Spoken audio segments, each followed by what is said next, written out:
Allah Ta'ala berfirman kepada Rasulullah SAW ketika beliau masih hidup. A'udzubillahi minasyaitonirrajim. Ini potongan ayat dalam surah Muhammad ayat 19.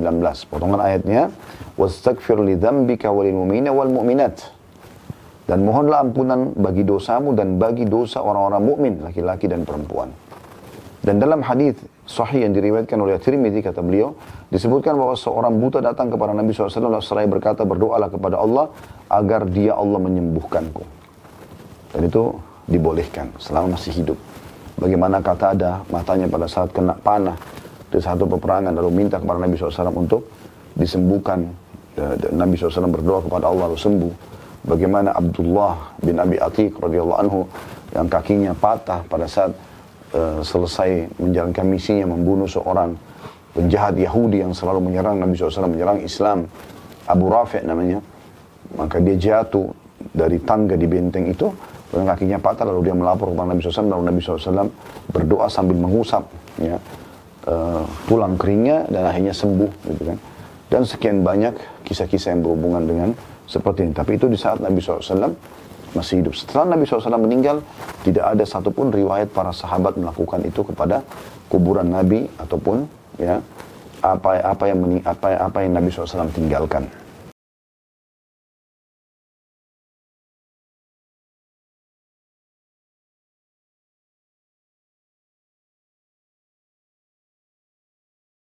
Assalamualaikum warahmatullahi wabarakatuh. Alhamdulillah wassalatu wassalamu ala Rasulillah.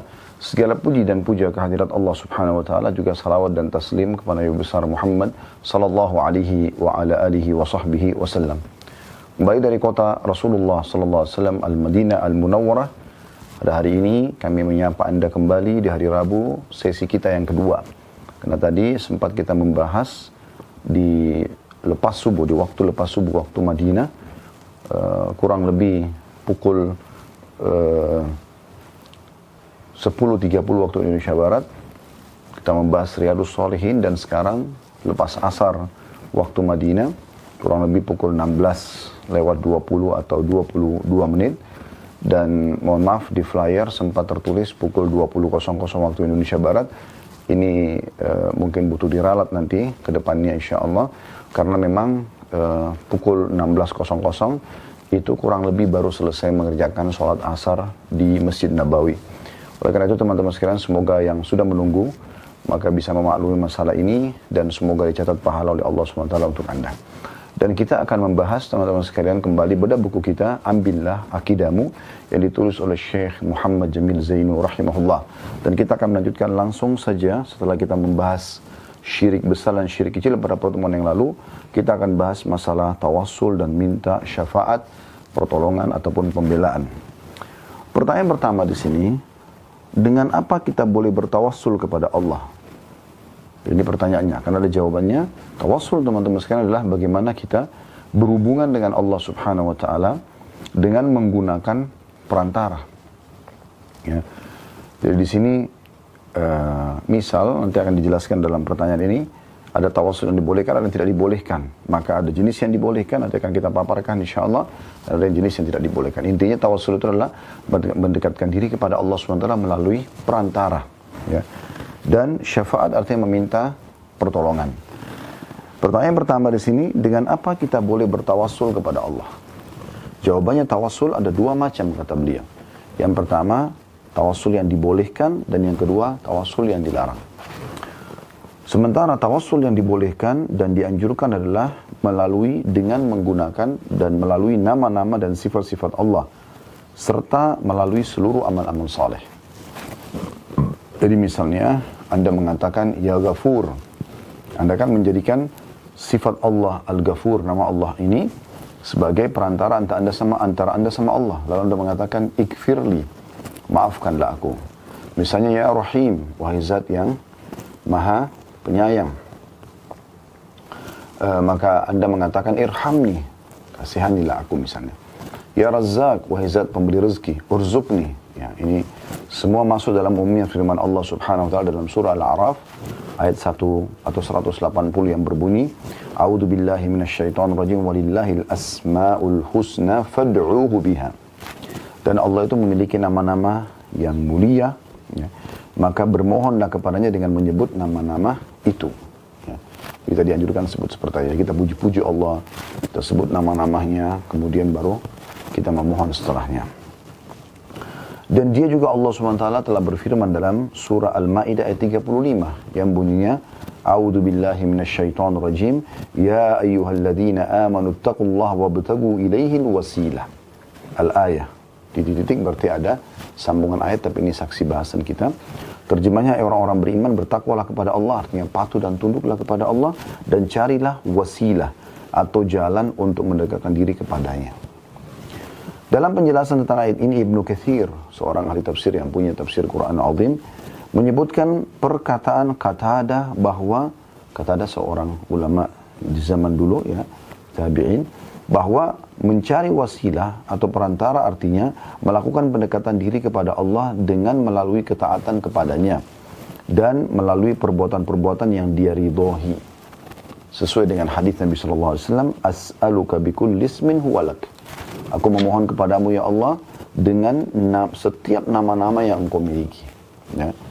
Ini hadis diriwayatkan oleh Imam Ahmad dan disahihkan oleh beliau. Juga Nabi SAW bersabda kepada salah seorang sahabat yang meminta kepada Nabi SAW agar ia bisa bersama beliau di surga. Maka Nabi SAW mengatakan, A'inni ala nafsika bikathratis sujud. Bantulah aku, tolonglah aku untuk memenuhi permintaanmu itu dengan banyak bersujud, yaitu memperbanyak sholat. Dan ini adalah suatu amal soleh. Ya, hadits ini diriwayatkan oleh Imam Muslim. Jadi dari apa yang kita sampaikan tadi ini, tawassul yang dibolehkan, kita boleh menggunakan amal-amal soleh. Ya, kita boleh menggunakan nama-nama Allah Subhanahu Wa Taala untuk jadi perantara antara kita sama Allah Subhanahu Wa Taala. Kita dekatkan diri dengan menggunakan nama-nama tersebut. Dan ini jauh lebih baik. Makanya pernah ada seorang sahabat masuk ke dalam masjid, lalu kemudian tiba-tiba dia mengatakan atau berdoa, ya Allah ampuni aku. Kata Nabi SAW, ista'jala hadza. Orang ini buru-buru sekali. Harusnya dia memuji Allah dulu, kemudian baru dia baca salawat kepada Nabi Muhammad SAW, baru dia sampaikan hajatnya. Ya. Jadi ini kita menjadikan ya, amal nama-nama Allah sebagai perantara antara kita sama Allah SWT. Demikian juga dengan seluruh jenis amal soleh. Seperti tadi misalnya riwayat yang sangat jelas bagaimana seorang sahabat dia pernah melayani Nabi SAW di malam hari. Dia siapkan air wuduknya, dia sholat bersama Nabi SAW. Memang dia malam itu niat ingin berkhidmah pada Nabi SAW. Maka setelah selesai Nabi SAW mengatakan, mintalah sesuatu supaya ada balasan terhadap apa yang kau kerjakan ini. Dia mengatakan, aku hanya ingin bersamamu di surga ya Rasulullah. Kata Nabi SAW, ada yang lain enggak? Dia bilang, tidak ada ya Rasulullah, hanya itu saja. Maka Nabi SAW mengatakan, hadis yang tadi baru kita bacakan, A'inni, kalau gitu bantu aku. Ya. Ala nafsika, untuk memenuhi permintaanmu tadi itu, bikathratis sujud, dengan memperbanyak sujud. Memperbanyak sujud. Ya, jadi bagaimana kita beramal saleh, ya, kemudian nanti dengan itu Allah Subhanahu Wa Taala akan memberikan permintaan kita. Jadi permintaan dia untuk bersama dengan Nabi SAW. Maka dia beramal saleh dulu, baru Nabi SAW bisa bantu dia di sisi Allah Subhanahu Wa Taala. Dan beliau mengatakan juga, masih di pertanyaan pertama nih, masalah tawassul yang dibolehkan ya. Dan sebagaimana kisah orang-orang saleh yang berada dalam gua yang tertutup oleh batu, dan mereka bertawassul dengan amal-amal saleh mereka, maka Allah membukakan pintu gua tersebut untuk mereka. Dan ini kisahnya masyhur, ya, saya ingatkan kembali, kata Nabi SAW, dulu sebelum kalian, maksudnya bukan umat Nabi SAW, tapi umat sebelum kita, orang-orang saleh di antara mereka, pernah 3 orang jalan, kemudian mereka mendapati langit gelap dan turun hujan yang deras. Maka mereka pun berlindung ya di dalam sebuah gua. Karena derasnya hujan, maka ada batu yang sempat jatuh dari atas bukit tersebut dan menutupi mulut gua itu.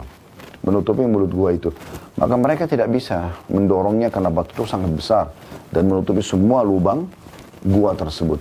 Maka salah seorang di antara mereka berkata, tidak ada yang bisa mengeluarkan kita dari sini kecuali Allah SWT. Dan mari kita coba ya bertawassul, kita coba menyebutkan amal-amal terbaik kita yang pernah kita kerjakan. Semoga dengan amal itu Allah mengeluarkan kita dari tempat ini.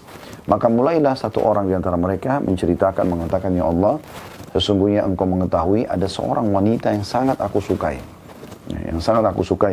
Dan aku selalu mengajaknya untuk berzina. Tapi dia menolak. Sampai satu hari dia pun datang dan pada saat itu dia membutuhkan bantuan, akhirnya dia menyerahkan diri.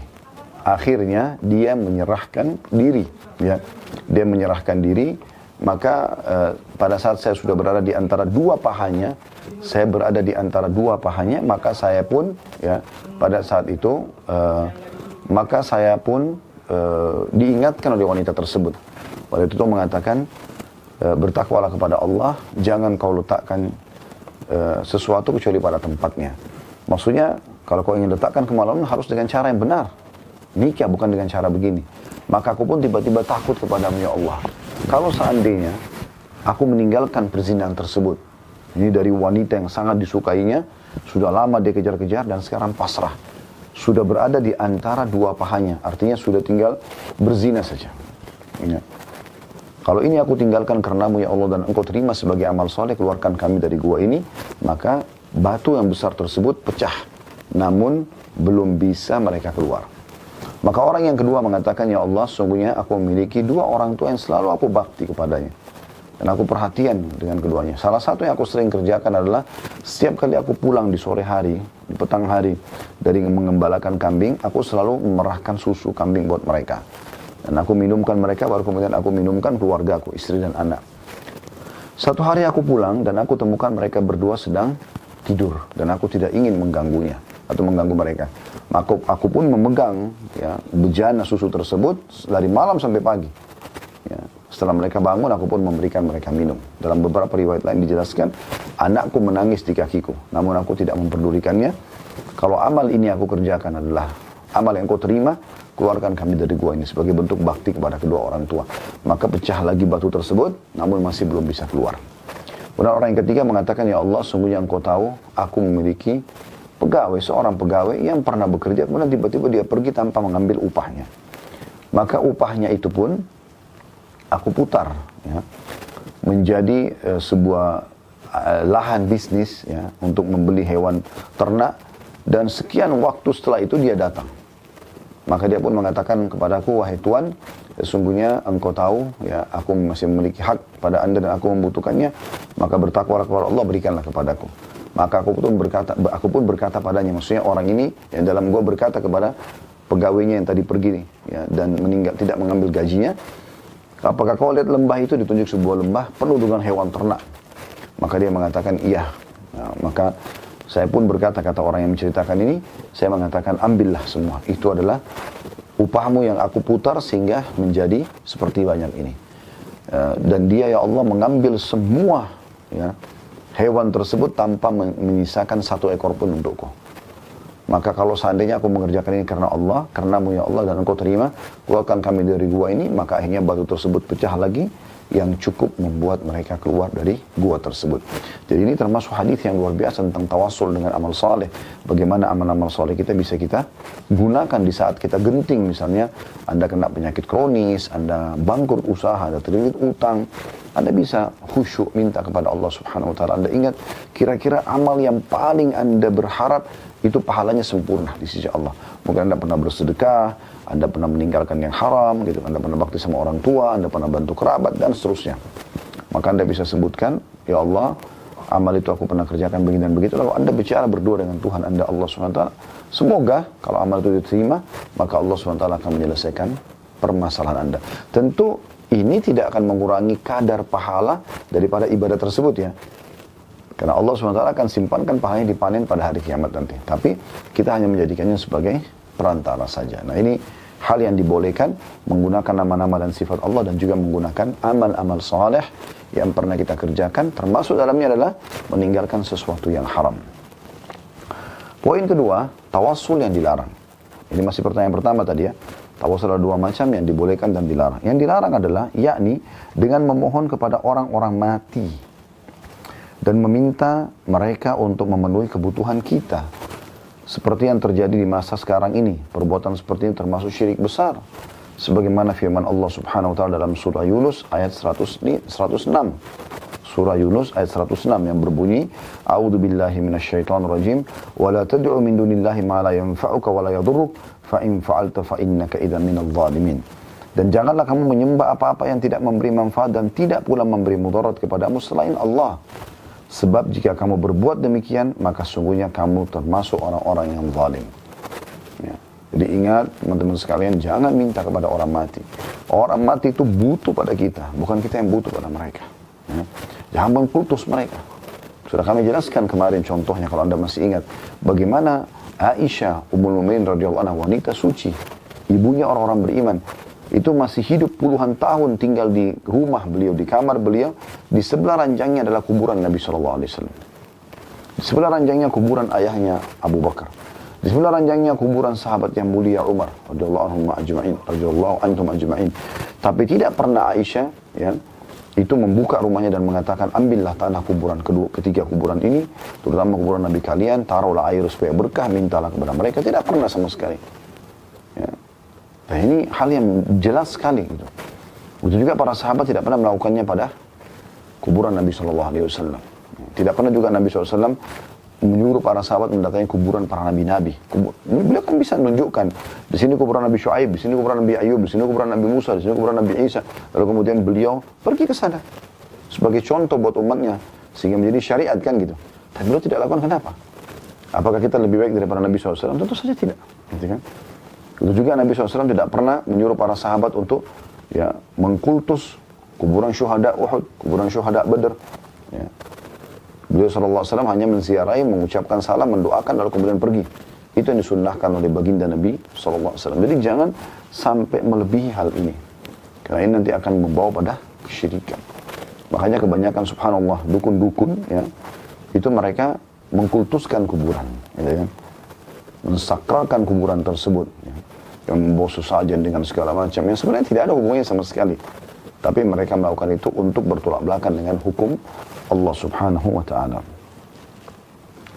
Kemudian beliau mengatakan, adapun bertawassul dengan kemuliaan Rasulullah SAW seperti mengatakan, ya Rabbku, dengan kemuliaan Muhammad SAW, sembuhkanlah aku, maka itu termasuk tidak dibolehkan juga.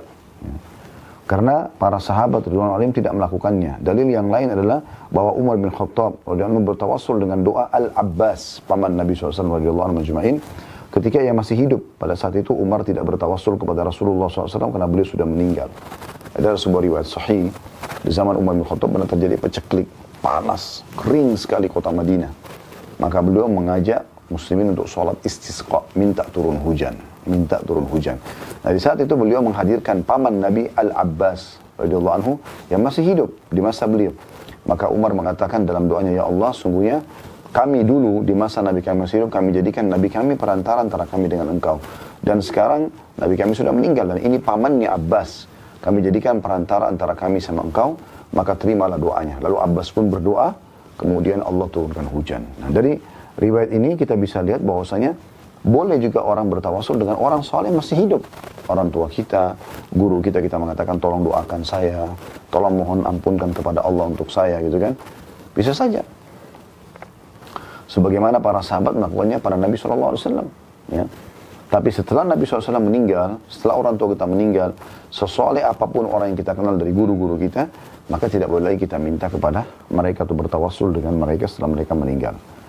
Kata beliau, tawassul seperti ini dapat menyeret kepada perbuatan syirik nantinya. Kalau orang melakukannya, ya maksudnya dia datang kepada orang yang sudah mati lalu minta-minta, ya.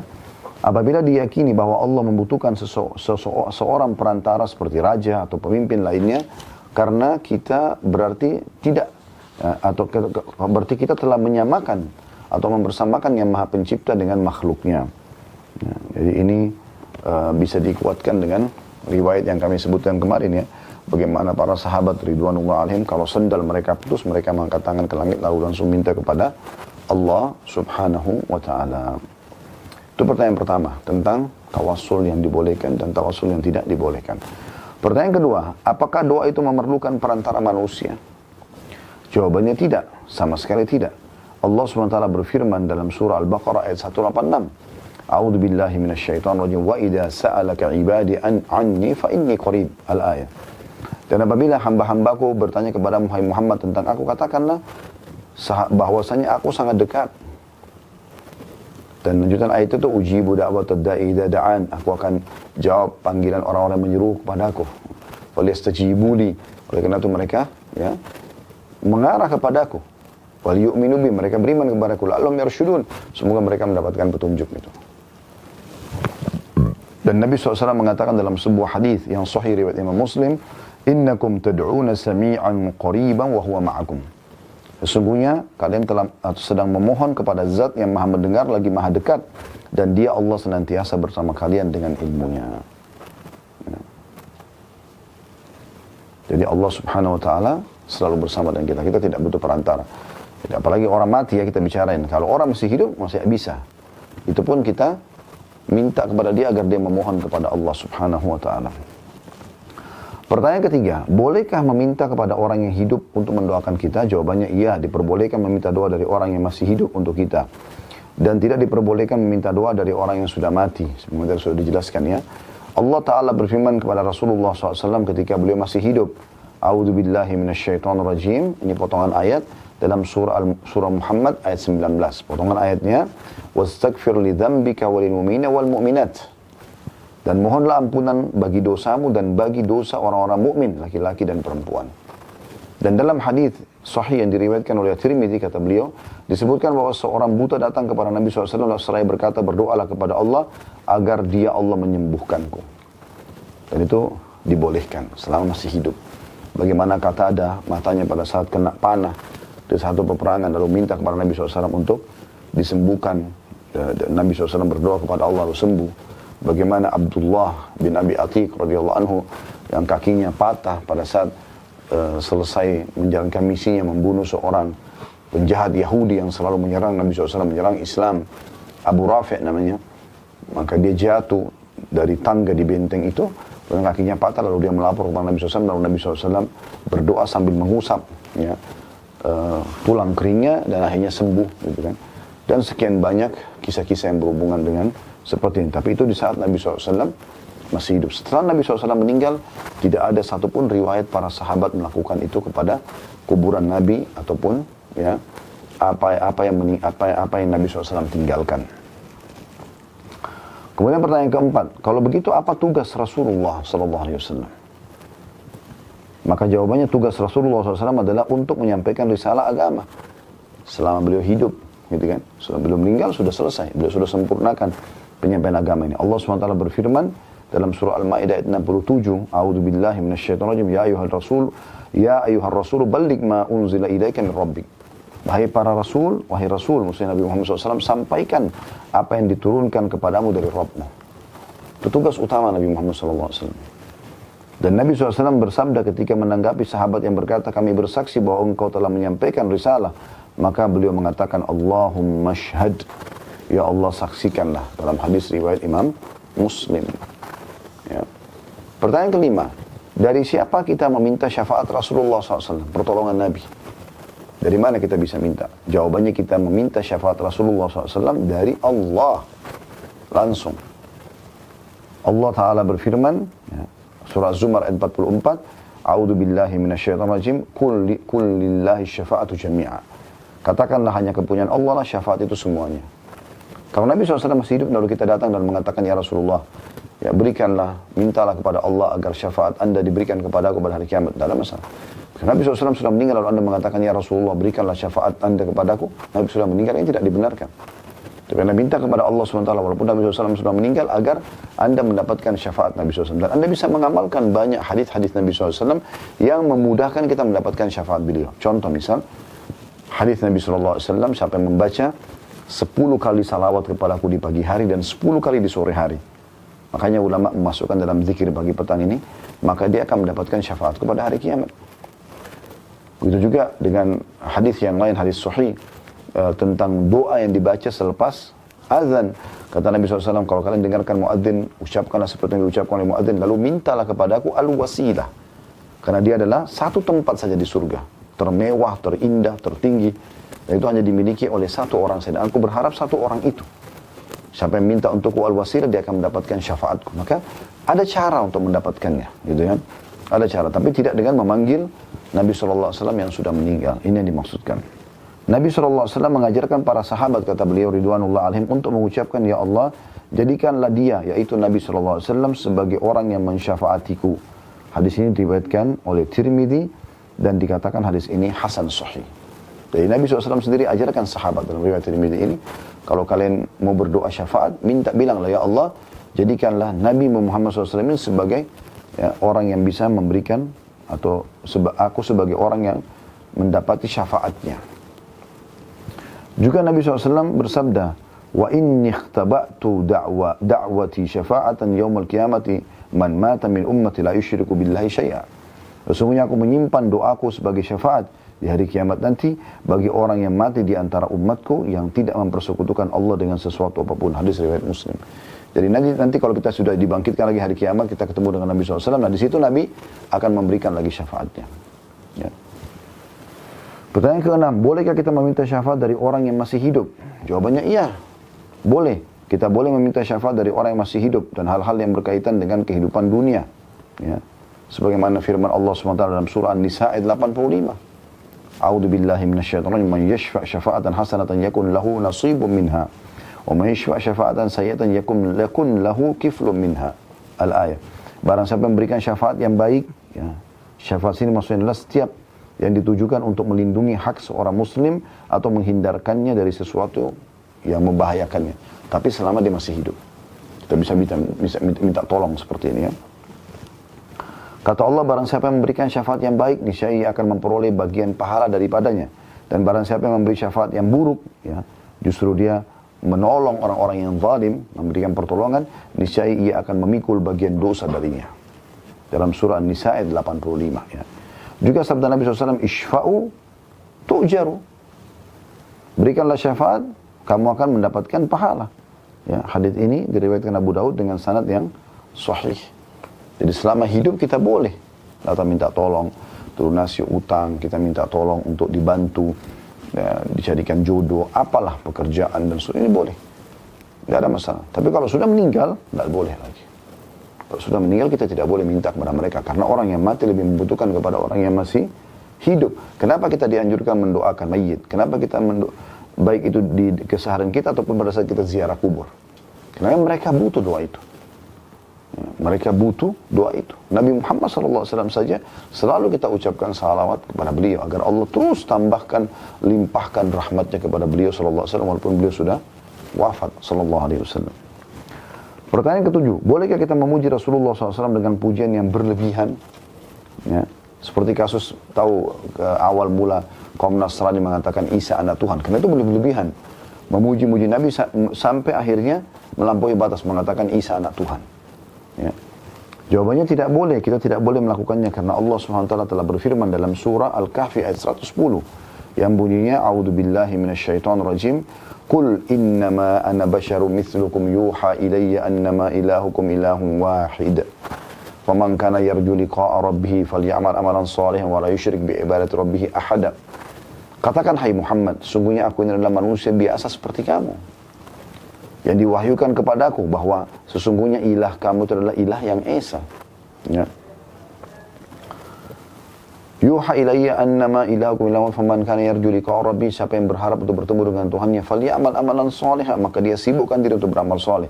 Wala yusyrik bi ibadati rabbih ahada, dan jangan pernah dia menyekutukan sesuatu pun dengan Tuhannya dalam hal ibadah. Ya. Kita menjunjung Nabi SAW di atas kepala kita. Nabi SAW lebih daripada orang tua kita, lebih dari diri kita sendiri. Tapi kontrol jangan sampai ada pujian yang seperti yang terjadi pada kaum Nasrani yang mengatakan Isa anak Tuhan. Gitu. Nah ini perlu digarisbawahi. Tapi kita selalu bacakan salawat pada Nabi SAW, kita muliakan beliau, kita pelajari sejarahnya, kita bela kalau ada yang mencoba mencoreng nama beliau. Kita hidup mati untuk Nabi SAW. Tapi khusus masalah puji-pujian yang melampaui batas, apalagi sampai itu adalah pujian untuk Allah Subhanahu wa taala, maka jangan sampai kita mencapai ke sana gitu ya. Juga sabda Nabi SAW sendiri dalam hadis yang sahih riwayat Bukhari. Beliau mengatakan la tatruni kama atratin nasara Isa bin Maryam fa innama ana abduhu faqulu abdullahi wa rasuluh. Janganlah kalian memuji aku dengan berlebihan, kata Nabi SAW. Seperti yang dilakukan kaum Nasrani terhadap Isa putra Maryam. Mereka mengatakan karena puji-puji Isa berlebihan sampai mengatakan Isa adalah anak Tuhan. Sesungguhnya aku hanyalah hamba Allah, maka katakanlah Abdullahi wa Rasuluh, hamba Allah dan Rasulnya. Ya, jadi ini yang paling bagus. Kita mengatakan Rasulullah, Nabiullah, ini pujian yang paling mulia. Karena kita mengikrarkan tentang dia adalah utusan Allah Subhanahu wa taala sallallahu alaihi wasallam. Ya. Kita seru beliau dengan utusan Allah, hamba Allah, Rasulullah, Nabiullah, gitu kan. Kita juga memanggil Nabi sallallahu alaihi wasallam dengan nama-namanya yang mulia. Nabi Muhammad sallallahu alaihi wasallam ada nama beliau Ahmad. Beliau mengatakan li khamsu asma, saya memiliki 5 nama. Beliau mengatakan ana Muhammadun wa ana Ahmadun, saya Muhammad dan Ahmad, artinya terpuji, gitu kan. Wa ana mahi alladhi yamhu Allah bihi syirk, dan aku pun al-mahi yang dengannya dihapus, dengan diutusnya aku dihapus kesyirikan. Ya, kemudian wa ana hasyir alladhi yusyarun nasu baina yaday, dan aku adalah al-hasyir yang dibangkitkan manusia setelah aku dibangkitkan pada hari kiamat. Wa ana aqib alladhi la nabiyya ba'di, dan aku adalah aqib yang tidak ada nabi setelahku. Nah, kita bisa memanggil Nabi SAW dengan nama-nama yang mulia, ya, nama-nama yang mulia. Ya, kita boleh mengatakan itu. Kita juga boleh mengatakan Sayyidina Muhammad SAW. Ya, Tuhan kita Nabi Muhammad SAW kita puji. Nabi Muhammad SAW boleh, tapi jangan sampai berlebihan sehingga membuat kita akhirnya ya masuk dalam bab gulu atau berlebihan. Dan ini poin yang harus digarisbawahi tentunya. Ya, Allahu a'lam. Ini insyaAllah bahasan kita pada kesempatan ini tentang masalah tawassul dengan amal saleh, dan kita akan insyaAllah melanjutkan pertemuan akan datang dengan bab baru tentang masalah jihad, wala dan hukumnya.